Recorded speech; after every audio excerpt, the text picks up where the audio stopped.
Bismillahirrahmanirrahim. Assalamualaikum warahmatullahi wabarakatuh. Perkenalkan, nama saya Wendy Salem. Saya dari Prodi Ekonomi Syariah semester 3. Baik, di sini saya akan menceritakan sedikit sejarah tentang salah satu tokoh filsafat atau filsuf asal Jerman yang bernama Immanuel Kant. Immanuel Kant adalah seorang filsuf asal Jerman yang lahir pada tanggal 22 April 1724 di Königsberg, Rusia, atau sekarang yang dikenal dengan Kaliningrad, Rusia.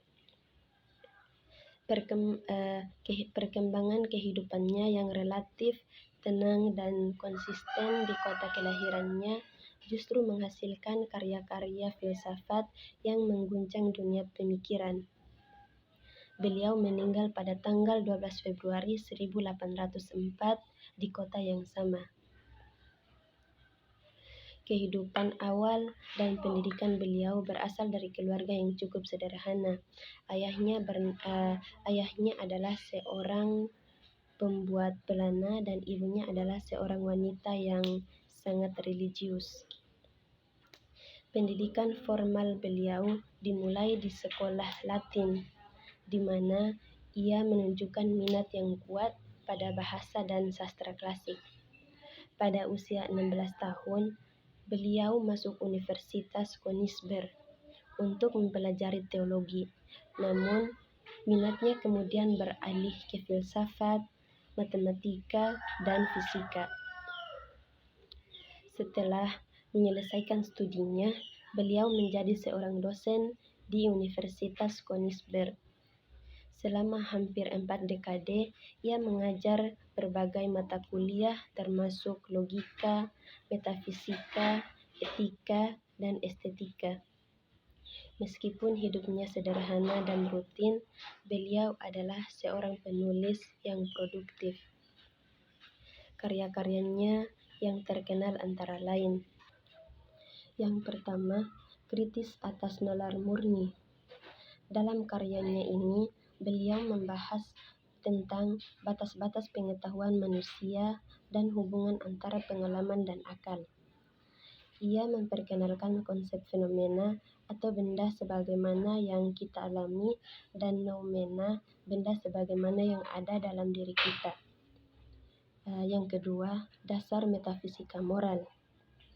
Dalam dasar metafisika moral, beliau mengemukakan etika deontologi yang menekankan pada tindakan yang benar berdasarkan kewajiban moral yang universal.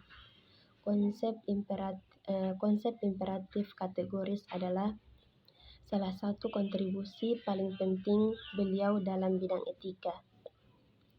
Yang ketiga adalah kritik atas daya penghakiman. Dalam kritik atas daya penghakiman, beliau membahas keindahan dan tujuan dalam alam semesta. Ia juga membahas hubungan antara seni, ilmu pengetahuan, dan moralitas. Pemikiran beliau memiliki pengaruh yang sangat besar perkembangan filsafat Barat. Beberapa ide sentral dalam filsafatnya antara lain: yang pertama, revolusi Kopernikan dalam filsafat. Beliau memberikan cara kita memandang hubungan antara subjek atau manusia yang mengetahui dan objek, dunia yang mengetahui. Jika sebelumnya dianggap bahwa pengetahuan kita menyesuaikan diri dengan dunia, maka beliau berpendapat bahwa dunia menyesuaikan diri dengan cara kita mengenalinya. Yang kedua, etika deontologi. Etika beliau menekankan pada tindakan yang benar berdasarkan kewajiban moral yang universal, bahkan pada konsekuensinya dari tindakan tersebut. Yang ketiga, etika transendental. Beliau membahas keindahan sebagaimana pengalaman yang tidak dapat direduksi menjadi konsep-konsep intelektual.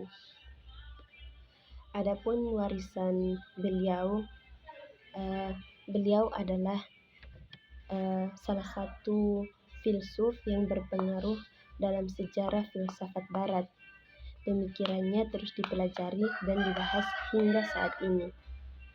Konsep-konsep yang dikemukakan seperti imperatif, kategoris, noumena, dan fenomena telah menjadi bagian dari kosakata filsafat modern. Beliau telah memberikan kontribusi yang sangat besar dalam bidang epistemologi, etika, dan estetika, dan pemikirannya terus relevan hingga saat ini. Mungkin ini saja yang dapat saya sampaikan. Kurang dan lebihnya mohon maaf. Wassalamualaikum warahmatullahi wabarakatuh.